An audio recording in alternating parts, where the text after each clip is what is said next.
everyone. This is Crowbeak, also known as Lena LeRae. I've been doing Ludum Dare for about 3 years now. I started with Ludum Dare 25, You Are the Villain, and at the time I was halfway through a programming class, one of the free online ones, after several years of not doing any programming, and I wasn't sure I could complete my game. I did, which is great. And since then, every Ludum Dare has been a new learning experience. Every Ludum Dare has provided me with a goal to sort of a goalpost so that I could set a heading. This is how I want to improve my skills from here on out.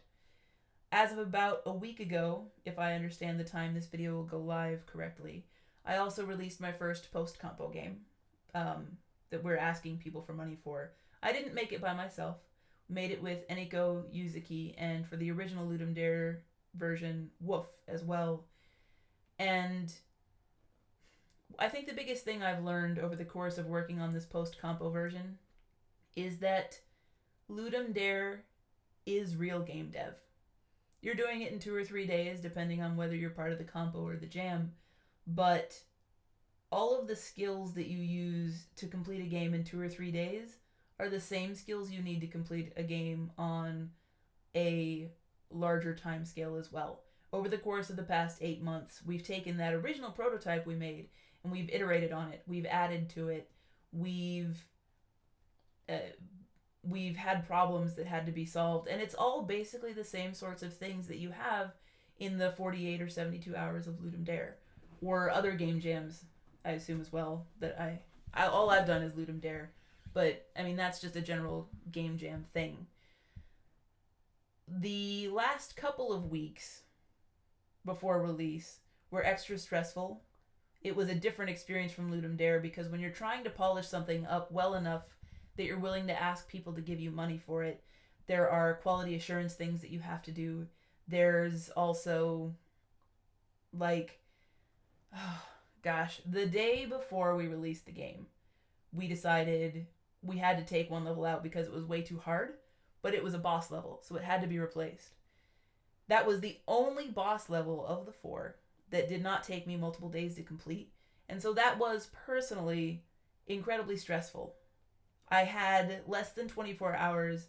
Now, I had about 24 hours to completely replace one of the more complicated levels in the game with something that was easier, but still used, a significant number of the mechanics that we'd already done and felt like it belonged there at the end of the game. And over the course of my time working for indiegames.com, writing about games, and volunteering my time at Bit Summit, an event that takes place in Japan for indie developers to show off their games, I've had the fortune to make acquaintance with and become friends with a number of professional game developers. One of those has been making games for probably more than 20 years now. He has worked at big companies before he went indie, and I mean he even worked on one of my favorite games of childhood. And so the day before release, when I'm working on replacing this boss level, I sent him some Twitter DM messages venting about it, and his response was just, haha, welcome to game dev.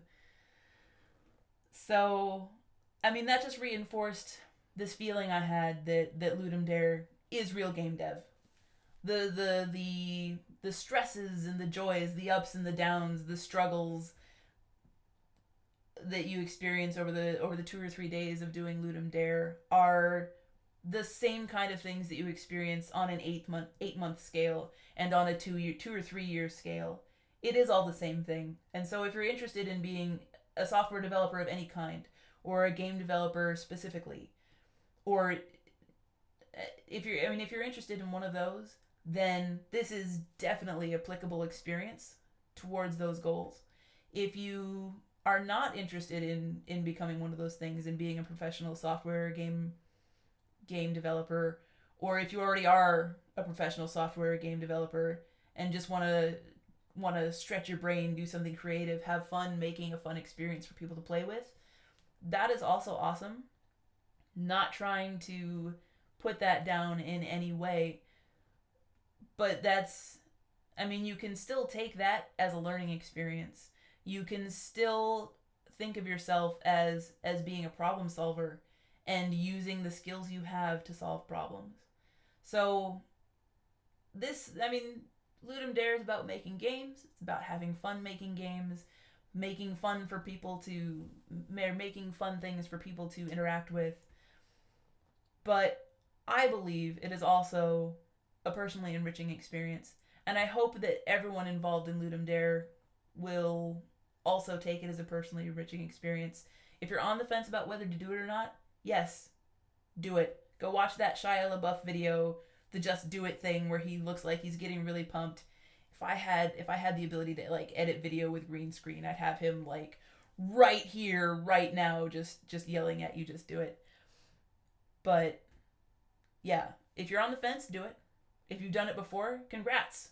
Maybe try doing something different with the theme that you don't expect anyone will do. If you're a professional game dev, just stretching your creative legs. Is that appropriate? I don't know. If just, yeah, have fun. If you're just doing it to be creative, go for it. But maybe consider afterwards, if your game is good enough, maybe consider doing a post-compo to release. If your game's not good enough, maybe think about how you can improve on your weaknesses this time for next time. Always be learning. I'm biased here, by the way. I'm a teacher. That's how I make my living. So I'm definitely biased towards learning. Maybe I should have made that disclaimer up front. But yeah. I would like to say, before I end this, that the Ludum Dare community is amazing. You're all very supportive of each other. Very supportive, very good at giving constructive feedback. Stay awesome, and may the creative force be with you.